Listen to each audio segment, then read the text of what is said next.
નમસ્કાર વિદ્યાર્થી મિત્રો, કેમ છો? મજામાં? Hello, hi, how are you? વિદ્યાર્થી મિત્રો ફટાફટ જોડાઈ જાઓ, સ્પીડ રાખજો.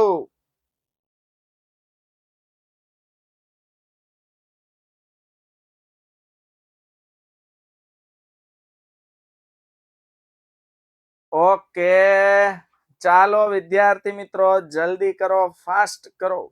જેવી રીતે ફટાફટ દિવાળીનું રોકેટ જાતું હતું એમ આપણે રોકેટ ગતિએ જોડાઈ જવાનું છે. ઓકે, 117 વિદ્યાર્થીઓ આજે પણ જોડાયા છે. ઓકે, સરસ.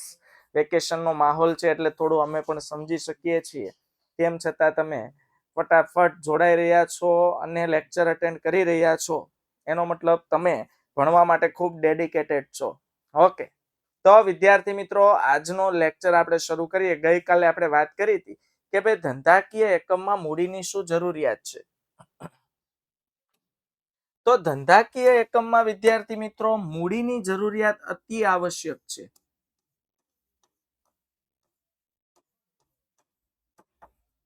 આપણે જોયું હતું કે ભાઈ માનવ શરીરમાં જેવી રીતે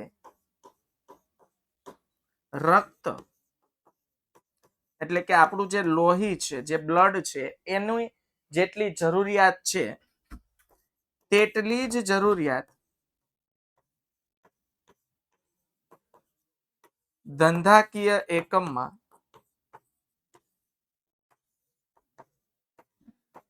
મૂડીની છે. આપણે આવી બધી વાત કરી હતી કે ભાઈ ધંધાકીય એકમ તમારે મોટા પાયે ચલાવવું છે તો મોટા પાયે મૂડી ભંડોળની ખાસ જરૂરિયાત ઊભી થાય છે. ખૂબ મોટા પાયે મૂડીની જરૂરિયાત પડતી હોય છે. મોટા પાયે જ્યારે મૂડીની જરૂરિયાત ઊભી થાય છે વિદ્યાર્થી મિત્રો, ત્યારે આ મૂડીના પ્રાપ્તિ સ્થાનો કયા છે તેના વિશે આપણે ખાસ ચર્ચા કરવાની હોય છે. એટલે આપણે અહીંયા વાત કરવાના છીએ ધંધાકીય એકમનું ખૂબ મોટું સ્વરૂપ. અને ધંધાકીય એકમનું સૌથી મોટું સ્વરૂપ છે કંપની, જેને આપણે કહીએ છીએ જોઈન્ટ સ્ટોક કંપની, સંયુક્ત હિસ્સાવાળી કંપની. તો વિદ્યાર્થી મિત્રો જોઈન્ટ સ્ટોક કંપની વિશે અને આવી મોટી કંપની, મોટા પાયે મશીનરી હોય, મોટા પાયે પ્લાન્ટ હોય, અને મેં તમને પ્લાન્ટ અને મશીનરીનો યંત્રનો ડિફરન્સ કીધો છે. યસ ઓર નો? કે પ્લાન્ટ અને યંત્રમાં શું ફરક છે? નહીં? હા, તો પહેલા તો વિદ્યાર્થી મિત્રો આપણને ખબર હોવી જોઈએ કે ભાઈ યંત્રો અને પ્લાન્ટ, યંત્રો ઓબ્લિક મશીનરી લખી શકાય, કાંઈ વાંધો નથી. અને પ્લાન્ટ, આ બંનેમાં જમીન આસમાનનો ફરક છે. અને જે મોટી મોટી કંપનીઓ છે વિદ્યાર્થી મિત્રો, એમાં યંત્રો, હવે જો પેલા કહી દઉં, યંત્રો મશીનરી એટલે શું કે ભાઈ જેને તમે સ્થળાંતરિત કરી શકો છો, એક જગ્યાએથી બીજી જગ્યાએ આરામથી લઈ જઈ શકાય છે, એને આપણે કહીએ છીએ યંત્રો કે મશીનરી. ક્લિયર? જે મશીનરી પોતે આપણે અન્ય જગ્યાએથી લાવીને આપણા ધંધામાં મૂકી શકીએ છીએ. ધંધામાં આપણે મશીનરી કે યંત્રનું સ્થાન બદલી શકીએ છીએ. ઉત્તરમાં મૂક્યું હોય, ન ફાવતું હોય, કોઈ એમ કે વાસ્તુ પ્રમાણે દક્ષિણમાં મૂકવું જોઈએ તો આપણે ફેરવી શકીએ, આને કહેવાય યંત્ર, મશીનરી. પણ જેને વાસ્તુના એક પણ નિયમો લાગુ પડતા નથી એ છે પ્લાન્ટ. પ્લાન્ટ બાળકો સ્થાપવો પડે. આપણે મકાન બનાવીએ એટલે પેલા ભરતી કરીને પછી પાયાઓ, બરોબર છે, સ્થાપવા પડે. પછી એમ થાય ઓ આ પાયો અહીંયા બરોબર નથી, અહીંથી ઉચકીને બીજી જગ્યાએ ફેરવી શકાય નહીં.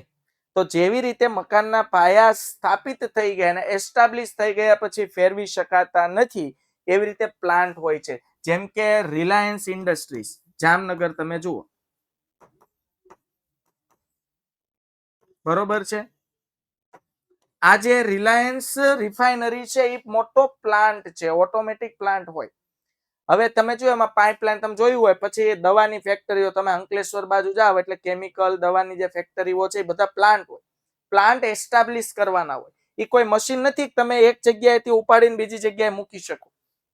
તમને તો સાહેબ ક્રેન થી ઉપાડાય, ક્રેન થી નો ભેગું થાય, કારણ કે અલગ અલગ પાઇપલાઇન નું આખું માળખું રચાયેલું હોય. ઓટોમેટિક પ્લાન્ટ જ હોય. સમજાય છે વિદ્યાર્થી મિત્રો?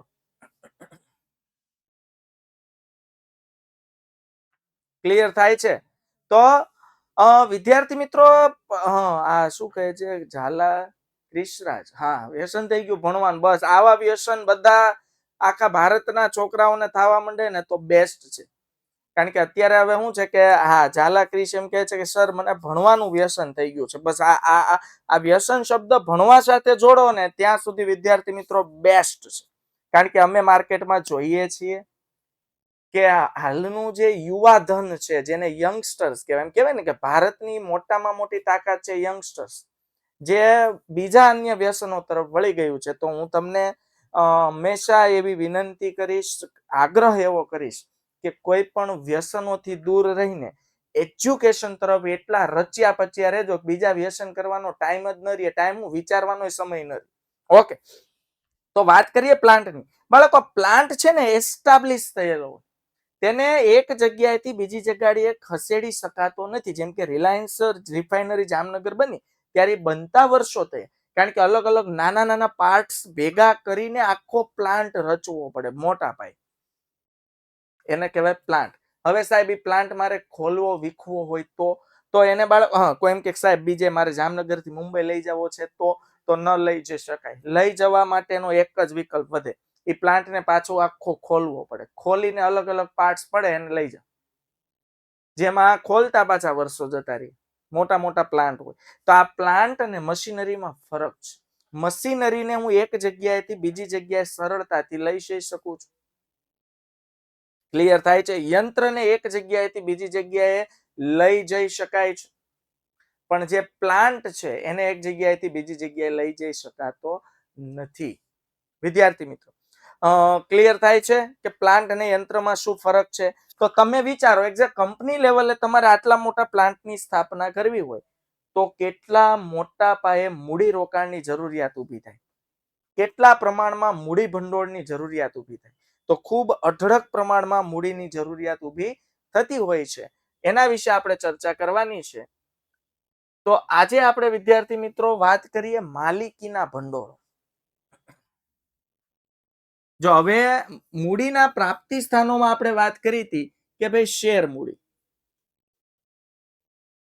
બાળકો, શેર મૂડીના મુખ્ય બે પ્રકાર પડે છે.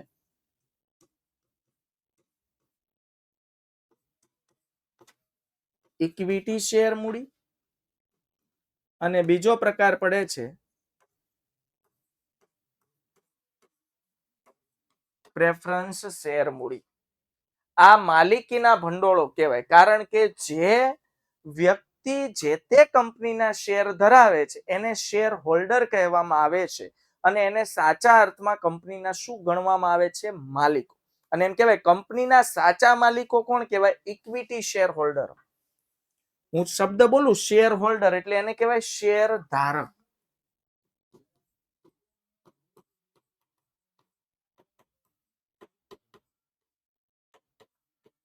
શેર હોલ્ડર એટલે એને કહેવાય શેર ધારક, શેર ધારણ કરનાર.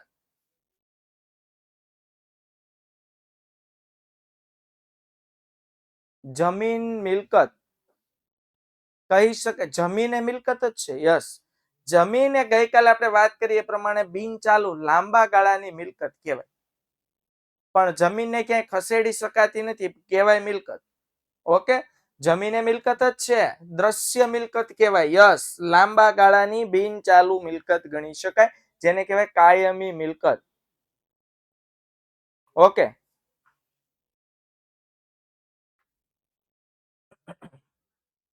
ચાલો હવે વાત કરીએ વિદ્યાર્થી મિત્રો માલિકીના ભંડોળ. તો શેર મૂડી, ઇક્વિટી શેર મૂડી, પ્રેફરન્સ શેર મૂડી, આ બંને શેર મૂડીના ભાગ છે. શેર હોલ્ડર એટલે શેર ધારક. જે વ્યક્તિ પાસે XYZ કંપનીના શેર હોય એને કહેવાય શેર હોલ્ડર અથવા શેર ધારક. સમજો મારી પાસે રિલાયન્સ કંપનીના શેર હોય તો હું રિલાયન્સ કંપનીનો શેર હોલ્ડર કહેવા. ક્લિયર? ચાલો વાત કરીએ હવે માલિકીના ભંડોળના. અહીંયા મુખ્ય 3 પ્રકાર પાડેલા છે. પહેલો પ્રકાર છે ઇક્વિટી શેર મૂડી, બીજો પ્રકાર છે પ્રેફરન્સ શેર મૂડી. શેર મૂડીના મુખ્ય 2 જ પ્રકાર છે, પણ એક ત્રીજો માલિકીના ભંડોળ આવે ને એટલે 3 વસ્તુ થાય: શેર મૂડી અને અનામત અને વધારો. આને કહેવાય અનામત અને વધારો. બાળકો અનામત અને વધારો એટલે શું કે ભાઈ કંપની છે દર વર્ષે પોતાના નફામાંથી કંપની દર વર્ષે પોતાના પ્રોફિટમાંથી કેટલોક હિસ્સો નફામાંથી થોડોક હિસ્સો અલગ રાખે અનામત સ્વરૂપે, કારણ કે આકસ્મિક જરૂરિયાતોને પહોંચી વળી શકાય. સમજાય? અને આ અનામત શું કામ હોય ખબર? પાણી આવે ને એ પેલા પાળ બાંધવાની વ્યવસ્થા. આને શું કહેવાય? પાણી આવે તે પહેલા પાળ બાંધવાની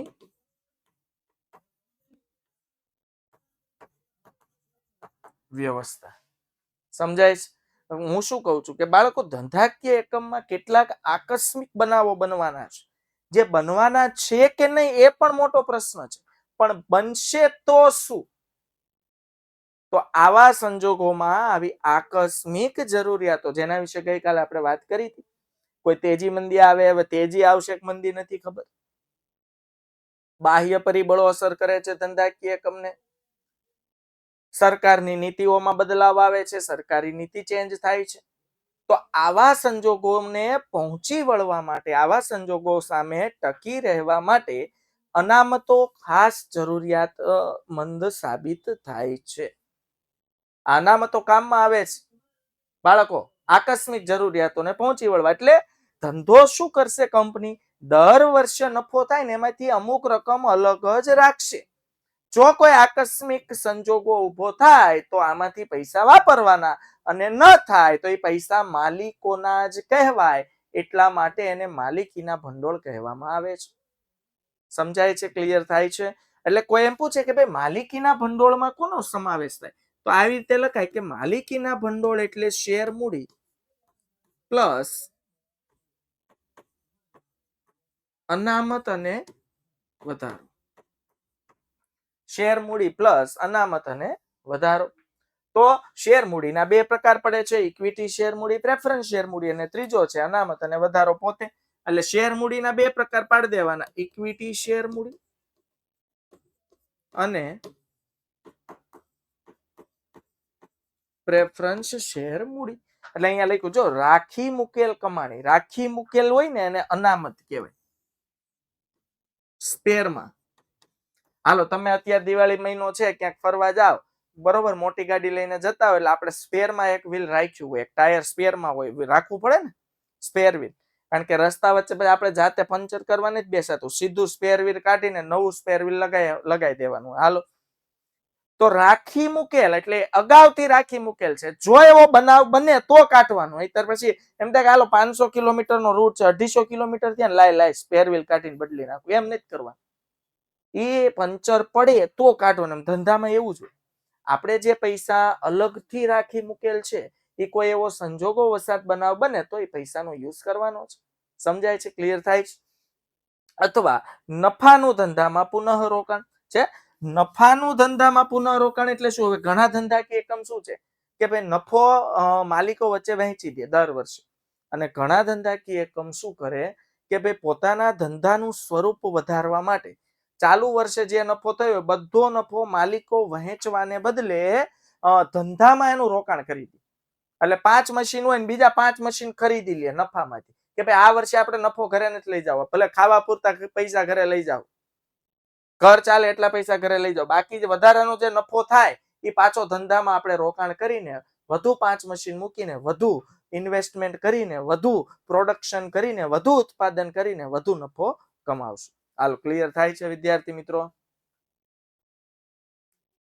ઓકે, તો માલિકીના ભંડોળના 3 પ્રકાર થયા, ઇક્વિટી શેર મૂડી, પ્રેફરન્સ શેર મૂડી અને રાખી મૂકેલ કમાણી અથવા નફાનું ધંધામાં પુનઃ રોકાણ, જેને કહેવાય અનામતો અથવા અનામત અને વધારો. ઓકે બાળકો કોઈ એમ પૂછે શેર મૂડીના કેટલા પ્રકાર? તો બે જ બોલવા. અહીંયા જે આપેલા 3 પ્રકાર છે ને શેર મૂડીના નથી, એ માલિકીના ભંડોળના છે. શેર મૂડીના બે જ પ્રકાર છે, ઇક્વિટી શેર મૂડી અને પ્રેફરન્સ શેર મૂડી. હવે ઇક્વિટી શેરના 3 પ્રકાર પડે છે, સામાન્ય equity share, sweat equity share અને અન્ય ઇક્વિટી શેર. સામાન્ય equity share, sweat equity share અને અન્ય ઇક્વિટી શેર. આજે આપણે ઇક્વિટી શેર મૂડી અને એના પ્રકાર વિશે ચર્ચા કરવાના છે. આટલું. ઓકે ડન, ક્લિયર થાય છે એવરીબડી? સમજાય છે? તો ઇક્વિટી શેરના ત્રણ પ્રકાર પડે છે: સામાન્ય equity share, sweat equity share અને અન્ય ઇક્વિટી શેર. પ્રેફરન્સ શેરના બે જ પ્રકાર છે સમયગાળાને આધીન, કે 20 વર્ષ પહેલા પરત કરી શકાય તેવા પ્રેફરન્સ શેર અને 20 વર્ષ પછી પરત કરી શકાય તેવા પ્રેફરન્સ શેર. અને હજુ એક ત્રીજો પ્રકાર આવે, ઇરરિડીમેબલ પ્રેફરન્સ શેર. એ તમને ખાલી જાણકારી માટે કહું છું. ઇરરિડીમેબલ.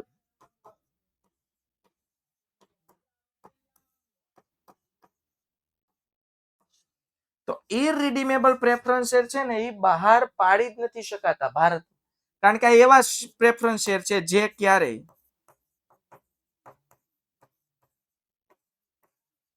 પરત થતા નથી. એટલે યાદ રાખજો, ઇરરિડીમેબલ પ્રેફરન્સ શેર ભારતમાં પ્રતિબંધિત છે.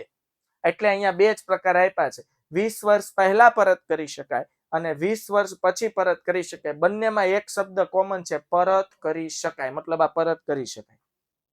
એક 20 વર્ષ પહેલા પરત થાય અને એક 20 વર્ષ પછી પરત થાય. કોને ક્લિયર થયું? સમજાય છે વિદ્યાર્થી મિત્રો? ક્લિયર થાય છે? ઓકે, ચાલો તો હવે આજે આપણે ચર્ચા કરવાની છે નંબર 1, ઇક્વિટી શેર વિશે અને તેના પ્રકારો વિશે. ચાલો, ઇક્વિટી શેર કોને કહેવાય? બાળકો, મેં તમને સિમ્પલ વસ્તુ ઇક્વિટી શેર વિશે સમજાવ્યું છે. મને યાદ છે ત્યાં સુધી મેં કીધું છે કે ભાઈ, તમે કોઈની પાસે 1 લાખ રૂપિયાની જરૂર છે અને 1 લાખ રૂપિયા ઉઘરાવા જશો, બહુ ડિટેલમાં સમજાવ્યું છે. યસ ઓર નો?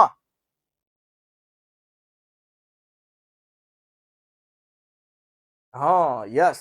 તો એના વિશે હવે ડિટેલમાં બહુ નથી જતો, પણ ફરીથી યાદ આવે ને, એટલે મારા વિદ્યાર્થીઓનું છે થોડું બાષ્પીભવન થઈ ગયું હોય તો વળી પાછું યાદ આવી જાય ને એમ. તો કહી દઉં બાળકો, 1 લાખ રૂપિયાની જો કંપનીને જરૂર હોય ને, તો કોઈ પાસે સીધા 50,000, 10,000, 20,000 કે લાખ રૂપિયા માંગશે ને તો કોઈ આપશે નહીં. તો જે ભંડોળ છે એનું નાના નાના ટુકડામાં વિભાજિત કરવા.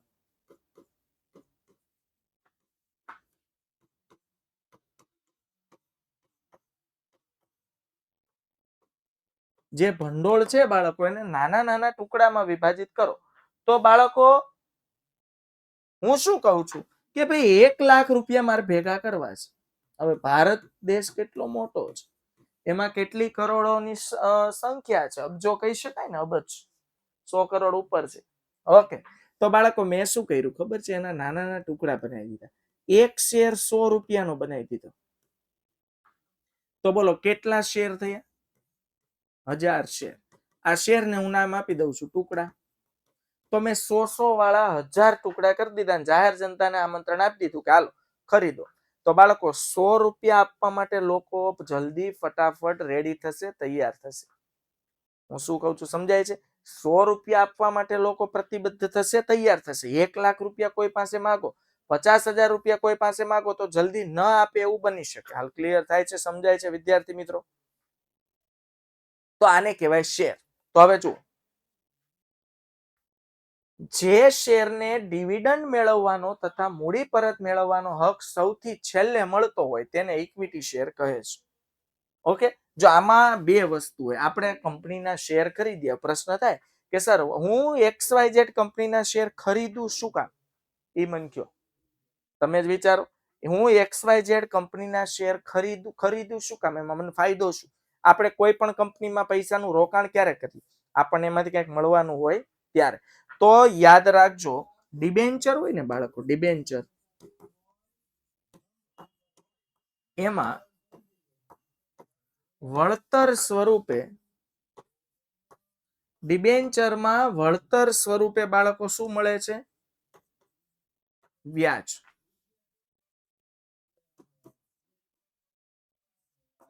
અને બાળકો, શેરમાં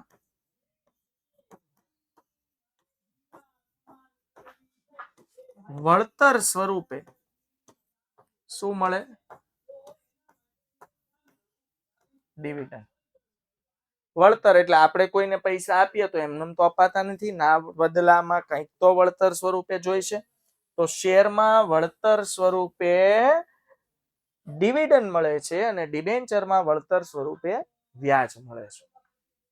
ડન. હવે બાળકો શેરના પાછા બે પ્રકાર, પ્રેફરન્સ શેર અને ઇક્વિટી શેર. જો પ્રેફરન્સ એટલે શું ખબર? પ્રાથમિકતા. પ્રેફરન્સ નો મતલબ એ થાય છે, તમે જોજો આપણે ઘણી વાર એમ કહીએ કે પહેલો પ્રેફરન્સ તને આપવો છે. સમજો હું એમ કોઈને એમ કહું ભાઈ મારે એક ધંધો કરવો છે, એમાં એક સારા વ્યક્તિની જરૂર છે, એમાં પહેલો પ્રેફરન્સ હું તને આપું છું. બોલ તારે મારી સાથે ભાગીદારી કરવી છે? આ પહેલો પ્રેફરન્સ એટલે પહેલી પ્રાથમિકતા.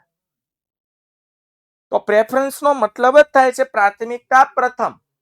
તો બાળકો અહીંયા શું લખ્યું છે કે જે શેરને ડિવિડન્ડ મેળવવાનો તથા મૂડી પરત મેળવવાનો. જો હવે મૂડી પરત ક્યારે થાય? ઇક્વિટી શેર ની વાત કરું છું. ઇક્વિટી શેર પ્રેફરન્સમાં તો થઈ ગયું કે પ્રેફરન્સ 20 વર્ષ પહેલા પરત થાય અથવા 20 વર્ષ પછી પરત થાય, પણ ઇક્વિટી શેરમાં મૂડી પરત ક્યારે થાય? જ્યારે કંપનીનું વિસર્જન થાય, એટલે કંપની વાઇન્ડ અપ થાય.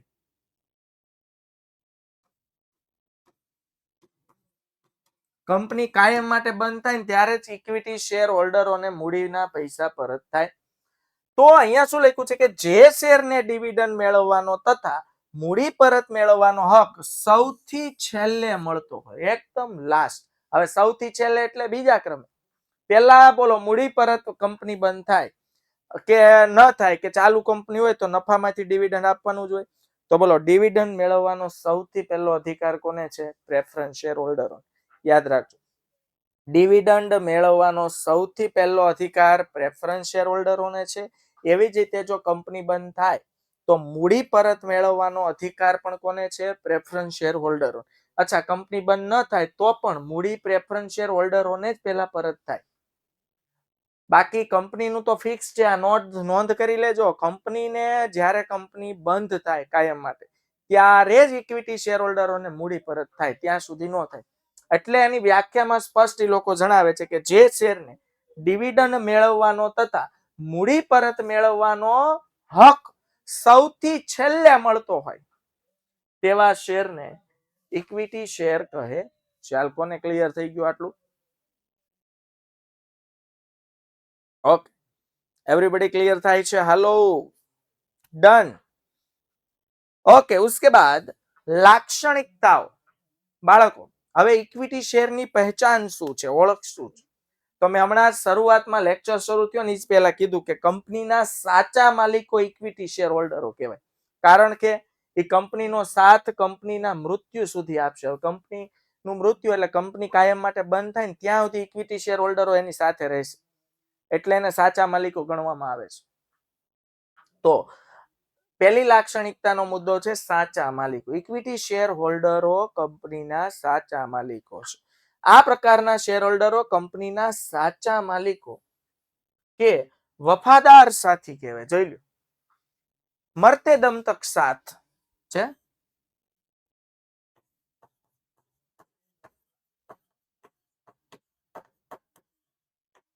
કોના મરતે દમ તક? કંપનીના. જ્યાં સુધી કંપનીનું વિસર્જન નથી થતું ત્યાં સુધી ઇક્વિટી શેર હોલ્ડરો સાથ આપે છે, એટલે કે પરત નથી થતા, કારણ કે તેઓ પ્રેફરન્સ શેર હોલ્ડરો કરતા વધુ જોખમ ઉઠાવે. જો વધુ જોખમ શું કામ? એક તો નફો થાય ને તો સૌથી પહેલા ડિવિડન્ડ કોને મળે? Preference share holder. જો નફામાંથી પ્રેફરન્સ શેર હોલ્ડરોને ડિવિડન્ડ અપાઈ ગયા પછી કાંઈ વધ્યું નહીં તો ઇક્વિટી શેર હોલ્ડરોએ ઠંડા પાણીથી નાઈ લેવા, પછી કાંઈ હાથમાં આવે નહીં. સમજાય છે? ક્લિયર થાય છે? હા કે ના? એટલે ઇક્વિટી શેર હોલ્ડરોને જોખમ સૌથી વધારે.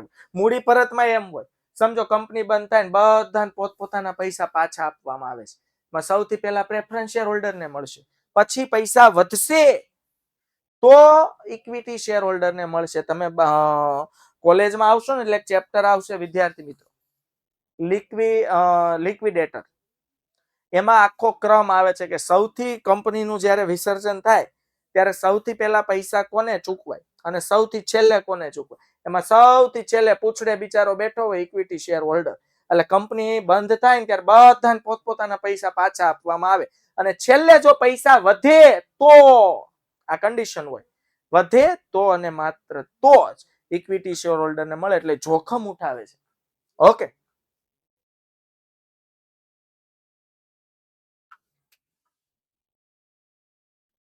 મતાધિકાર. બાળકો બોર્ડ ઓફ ડિરેક્ટર્સ ની મીટિંગ થાય, બરોબર છે, દર વર્ષે. તો આ બોર્ડ ઓફ ડિરેક્ટર્સ ની સામાન્ય સભામાં ઇક્વિટી શેર હોલ્ડરોને મત આપવાનો અધિકાર છે. સામાન્ય ઇક્વિટી શેર હોલ્ડરોને સભામાં શેર દીઠ મતાધિકાર હોય, આવું આપણે જોઈ લીધું છે. સહકારી મંડળીમાં સભ્ય દીઠ મતાધિકાર હોય, યાદ કરો. સહકારી મંડળીમાં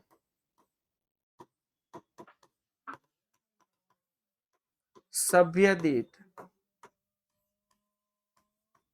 મતાધિકાર હોય અને કંપનીમાં શેર દીઠ છે કે નહીં. હવે મતાધિકાર એટલે કોઈ પણ મહત્વનો નિર્ણય લેવો હોય તો ઇક્વિટી શેર હોલ્ડરોને આમંત્રણ મળે કે આવો તમારા મહત્વનો વોટ. જેમ કે આપણે ભારતમાં નેતા સિલેક્શન કરવું હોય તો આપણો એક એક વોટ કેટલો કિંમતી છે. તમે જોજો ચૂંટણી આવશે એટલે નેતા કેવા આપણા પાછળ પાછળ આવશે, કે વોટ આપો વોટ આપો, છે કે નહીં. એમાં અહીંયા એવું જ હોય. કંપનીએ જો કોઈ મહત્વનો નિર્ણય લેવો હોય ને તો ઇક્વિટી શેર હોલ્ડરોને સામાન્ય સભામાં બોલાવે અને એનું વોટિંગ કરવામાં આવે ને એમાં મત આપવાનો અધિકાર છે. તો ઇક્વિટી શેર હોલ્ડરોનું મત થાય, પોલ થાય, આખી ચૂંટણી થાય એક પ્રકારની. અને જો સૌથી વધુ બહુમતી થાય તો જ અને માત્ર તો જ એ નિર્ણય પાસ થાય, નહીતર નિર્ણય પાસ થતો નથી. ક્લિયર? ચાલો, પછી આવે છે વિદ્યાર્થી મિત્રો ડિવિડન્ડ.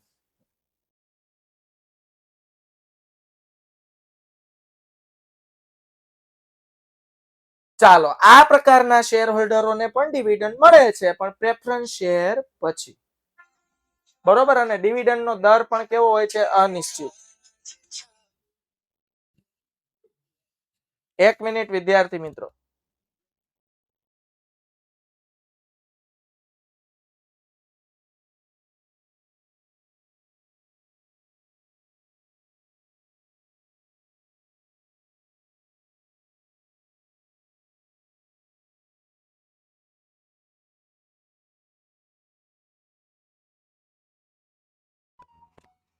તો વિદ્યાર્થી મિત્રો, આ પ્રકારના શેર હોલ્ડરોને મળતા ડિવિડન્ડ અને ડિવિડન્ડ નો દર કેવો હોય છે? અનિશ્ચિત. જો ઇક્વિટી શેર હોલ્ડરોને ડિવિડન્ડ મળશે કે નહીં એ પણ મોટો પ્રશ્ન હોય છે. મળે, બધાની સાથે નફો થાય કંપનીને તો ઇક્વિટી શેર હોલ્ડરોને પણ ડિવિડન્ડ મળે, પણ મળશે જ અથવા નિશ્ચિત કરેલા દરે મળશે એવું ચોક્કસ હોતું નથી. જેમ કે પ્રેફરન્સ શેર હોલ્ડર હોય ને એમાં ટકાવારી નિશ્ચિત હોય કે 8% પ્રેફરન્સ શેર મૂડી, આવી રીતે હોય. હવે 8% પ્રેફરન્સ શેર મૂડી એટલે શું ખબર? પ્રેફરન્સ શેર હોલ્ડરોએ પોતે કંપનીમાં રોકેલા પૈસા પર દર વર્ષે 8% ડિવિડન્ડ મળે. પણ શેર મૂડીમાં એમાંય ખાસ ઇક્વિટી શેર મૂડીમાં ડિવિડન્ડનો દર નિશ્ચિત હોતો નથી. સમજાઈ ગયું? ડિવિડન્ડ નો દર નિશ્ચિત હોતો નથી. ક્લિયર થાય છે વિદ્યાર્થી મિત્રો?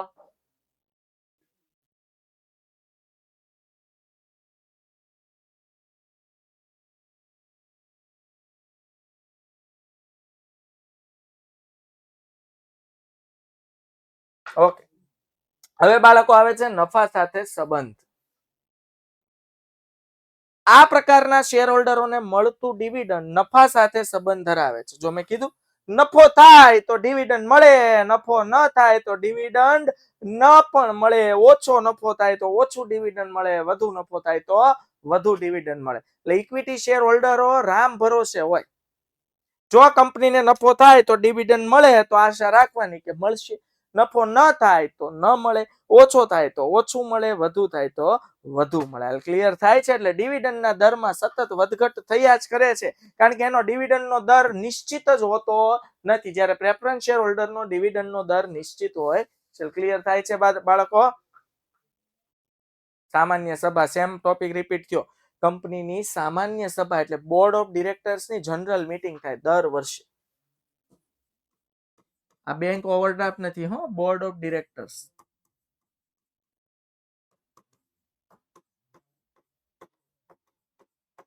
એની જનરલ મીટિંગ થાય.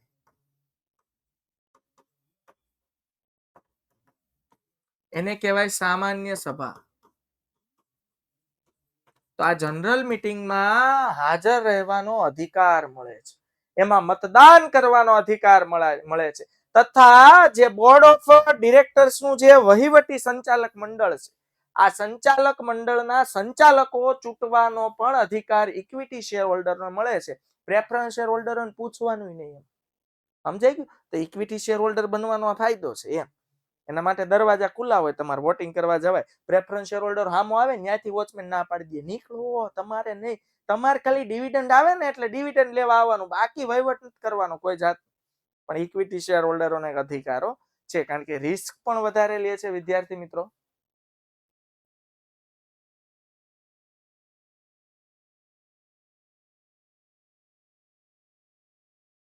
ओके, आप रिंकी कुमारी बिहार बोर्ड से हो ना? तो आपको लैंग्वेज में बहुत तकलीफ होगी, क्योंकि हमारे यहाँ गुजराती लैंग्वेज सब ये गुजराती भाषी है. तो फिर आप क्यों इस बैच में ज्वाइन हो गए?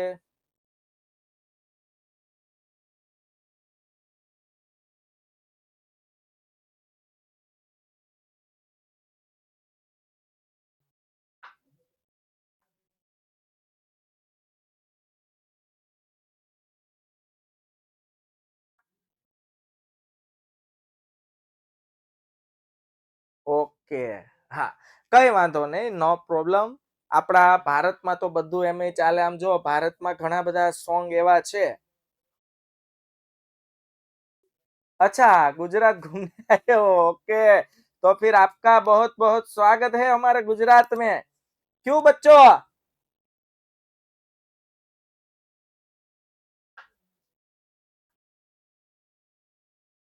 હા, યસ, વેલકમ આપણે કરશું. આપણા ગુજરાત જેમ ભારતની કે અતિથિ દેવો ભવ, એવી રીતે આપણે એમનું ખાસ ખાસ સ્વાગત કરીએ છીએ. કઈ વાંધો નહીં.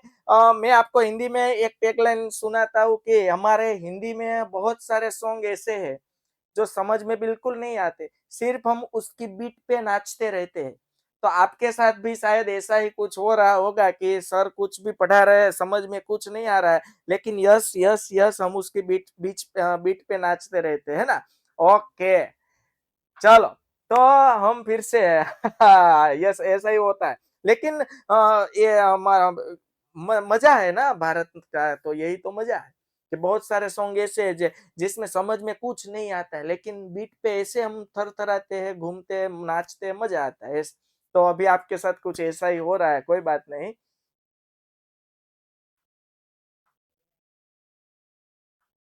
ઓકે, ચાલો. તો બાળકો, સામાન્ય સભા પછી આવે છે મૂડી પરત. સામાન્ય રીતે આ શેર મૂડી કંપનીના અસ્તિત્વ દરમિયાન પરત કરવામાં આવતી નથી. આવી ગયું? બોલો, ઇક્વિટી શેર હોલ્ડરો ક્યાં સુધી કંપનીની સાથે રહેશે? જ્યાં સુધી કંપનીનું મૃત્યુ નહીં થાય. જ્યાં સુધી કંપનીનું મૃત્યુ નહીં થાય, સમજાય છે? ત્યાં સુધી સાથે રહેશે. એટલે આ કંપનીના અસ્તિત્વ દરમિયાન પરત કરવામાં આવતી નથી. જ્યાં સુધી કંપનીનું અસ્તિત્વ છે ત્યાં સુધી ઇક્વિટી શેર મૂડી પરત થતી નથી. એનો મતલબ કંપનીનું અસ્તિત્વ મટી જાય પછી ઇક્વિટી શેર મૂડી પરત થાય, અને એ છેલ્લે થાય, એકદમ લાસ્ટમાં. પૈસા વધે તો. હાલો હાલો હાલો, શું યાદ રાખવાનું? પૈસા વધે તો. વિસર્જન. કંપનીના વિસર્જન વખતે પ્રેફરન્સ શેર હોલ્ડરોને મૂડી પરત કર્યા બાદ જો રકમ વધે તો આ શેર હોલ્ડરોને મૂડી પરત કરવામાં આવી ગયો પોઈન્ટ. જ્યારે કંપનીનું વિસર્જન થાય, કંપની વાઇન્ડ અપ થાય, કંપની પોતાનો ધંધો કાયમ માટે બંધ કરે અને વિસર્જન કહેવાય, ત્યારે સૌથી પહેલા પ્રેફરન્સ શેર હોલ્ડરોને નાણાં પરત થાય. પ્રેફરન્સ શેર હોલ્ડરોએ આપણી કંપનીમાં જે મૂડી રોકાણ કર્યું હોય એ પૈસા પાછા આપવા પડે ને, કારણ કે આપણા નથી. તો પ્રેફરન્સ શેર હોલ્ડરોને પૈસા પરત થાય.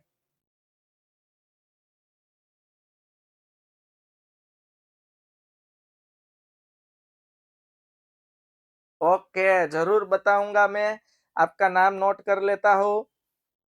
आपने अभी बताया कि आप अनुसर की बहन हो. यस, कोई बात नहीं, मैं आपका नाम नोट कर लेता हूँ. ओके. તો વિદ્યાર્થી મિત્રો, પ્રેફરન્સ શેર હોલ્ડરોને મૂડી પરત કર્યા બાદ જો રકમ વધે તો આ શેર હોલ્ડરોને મૂડી પરત કરવામાં આવે છે. સિમ્પલ છે. છેલ્લે એકદમ બિચારો પૂછડીએ બેઠા હોય ઇક્વિટી શેર હોલ્ડર, કંપનીનું વિસર્જન થાય, કંપની કાયમ માટે બંધ થઈ જાય, સૌથી પહેલા પ્રેફરન્સ શેર હોલ્ડરોને પૈસા પરત કરવામાં આવે. ત્યારબાદ એ નિયમ શું છે, પૈસા વધે, નાણાં વધે તો અને માત્ર તો જ ઇક્વિટી શેર હોલ્ડરોને પરત કરવામાં આવે છે. ચાલો, ક્લિયર થાય છે, સમજાય છે વિદ્યાર્થી મિત્રો? લાયકાતના શેર,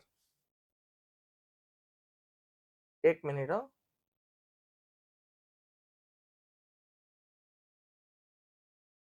બાળકો, કંપનીના ચૂંટાયેલા સંચાલક બનવા માટે જો આવેદન પત્રમાં જોગવાઈ કરવામાં આવી હોય અને સંચાલકોએ સંમતિ આપી હોય તો આ શેરને લાયકાતના શેર તરીકે ગણવામાં આવે છે. જો આવેદન પત્ર એટલે કંપનીના બે નિયમન પત્ર હોય, આર્ટિકલ ઓફ એસોસિએશન, અને આવેદન પત્ર એટલે બાળકો મેમોરેન્ડમ ઓફ એસોસિએશન. તો કંપનીના ચૂંટાયેલા સંચાલક બનવા માટે, ચૂંટાયેલા સંચાલક બનવા માટે એટલે ચૂંટણી થાય, મેં કીધું ને વોટ થાય, એમાં સંચાલક બનવા માટે જો આવેદન પત્રમાં જોગવાઈ કરવામાં આવી હોય અને સંચાલકોએ સંમતિ આપી હોય, સંચાલકોએ સંમતિ એટલે કે પરમિશન આપી હોય તો આ શેરને લાયકાતના શેર તરીકે ગણવામાં આવે છે. લાયકાત છે ભાઈ. હા, ઇક્વિટી શેર હોલ્ડર નું કંપનીમાં લાયકાત હોય, એની વેલ્યુ હોય. હવે તો ચૂંટણીમાં એને માન સન્માન આપવું પડે, વોટ નો આપ્યો તો કંપની મહત્વના નિર્ણય ન પણ લઈ શકે. ક્લિયર થાય છે? હા કે ના? તો કંપનીના ચૂંટાયેલા સંચાલક બનવા માટે જો આવેદન પત્રમાં જોગવાઈ કરવામાં આવી હોય અને સંચાલકોએ સંમતિ આપી હોય તો આ શેરને લાયકાતના શેર તરીકે પણ ઓળખવામાં આવે છે. એટલે એની કંપનીમાં કંઈક લાયકાત છે, અને લાયકાત વાળો માણસ, તમે જુઓ 500 જણાની મીટિંગ લોકો ભેગા થયા હોય ને એમાં લાયકાત વાળો કોઈ નેતા, કોઈ આઈપીએસ ઓફિસર આવી જાય તો કેવું એની માન સન્માન, ઇજ્જત, પ્રતિષ્ઠા કેવી હોય? વધારે. આમ બધા એક નજરે એની સામે જોવે. આ કે ના? તો એવી જ રીતે આ લાયકાતના શેર કહેવાય.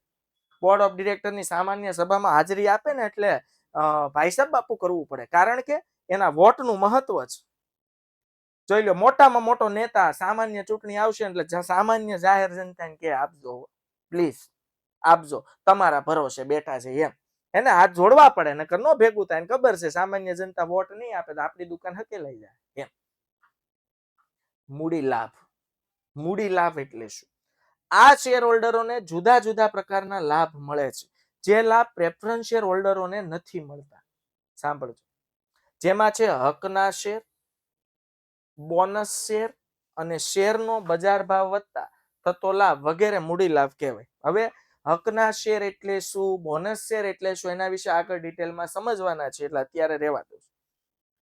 તો આ શેર હોલ્ડરોને જુદા જુદા પ્રકારના હકના શેર મળે, બોનસ શેર મળે, બરોબર. અને શેર બજારમાં શેરનો ભાવ વધતા પણ ભાવ વધે એટલે તો પ્રેફરન્સ શેર હોલ્ડરને લાભ થાય, પણ ઇક્વિટી શેર હોલ્ડરોને શેરનો ભાવ વધે એ પણ એનો શું કહેવાય? મૂડી લાભ.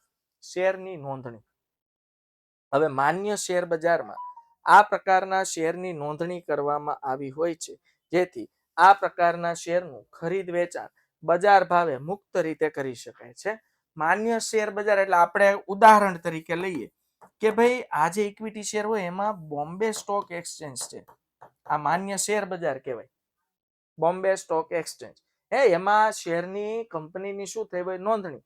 અને મુક્ત રીતે એટલે તમે ઓનલાઈન આવા શેરનું ખરીદ વેચાણ મુક્ત રીતે બજાર ભાવે માર્કેટ કિંમતે કરી શકો છો.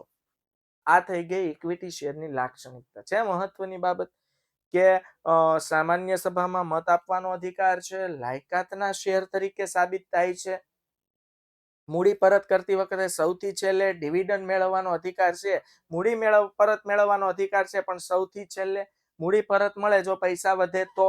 એટલે વ્યવસ્થિત વિદ્યાર્થી મિત્રો યાદ રાખશું લાઈન. ચાલો હવે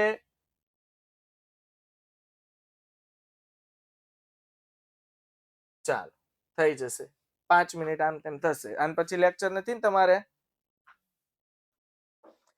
બીએસસી નું full form Bombay stock exchange. BSE